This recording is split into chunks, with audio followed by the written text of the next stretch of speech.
Hello, I'm Jonathan Speelman. I'm a rather ancient grandmaster.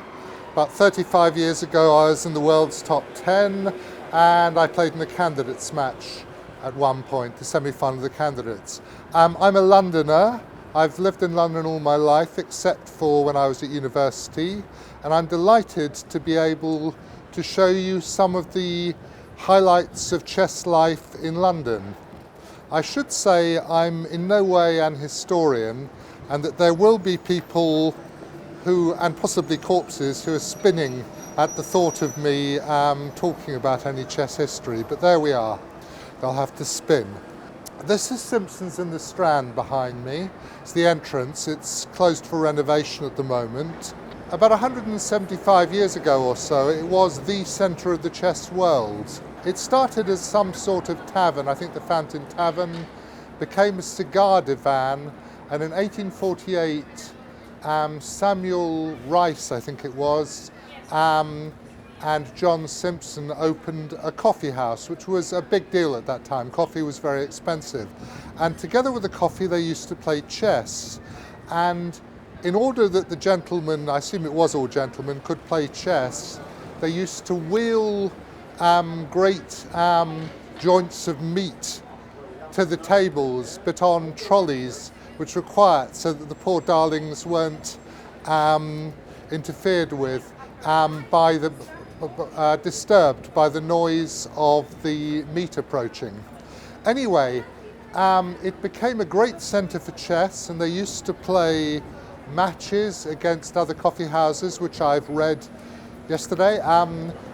Gentlemen in runners in top hats used to carry the moves from this coffee house to another one so that they could do battle.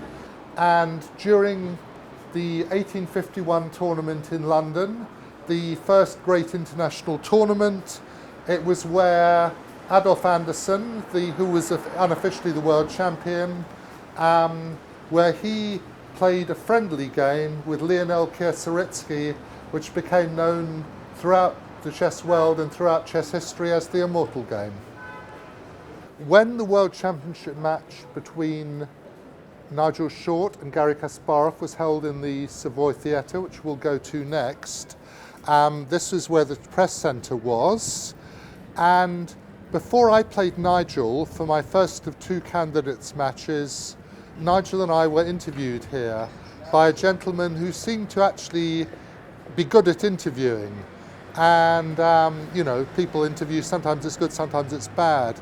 And very luckily, I didn't discover till afterwards that this was by Stephen Fry, who is a very famous comedian, polyglot and polymath.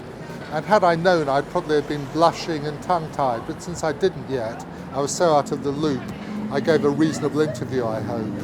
Later, he hosted, there was a TV program about when we played in the Thessaloniki Olympiad, and he was the host of that. So Simpsons later, it was the press centre for Short to get Kasparov Short, and about 20 years ago there were a series of tournaments, the Staunton Memorial Tournaments held by Raymond Keane, in this building again. I believe, I looked it up, to my surprise, I won the first one and I was second equal in the next two. I think there were two. I was second equal first to Dan King and then to Jonathan Levitt, but first equal but second. And then we had a few more, it got stronger. In 2007 I was splatted, and that's the first time I played Gawain Jones.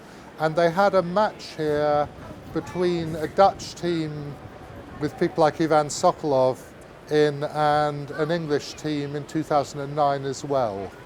So it's always been a centre for British chess. It has its dining room where you can get very traditional English food, sort of roast beef and excellent puddings.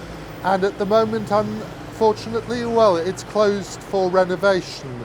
We hope it'll open soon and that there will be occasions when chess events are held here too.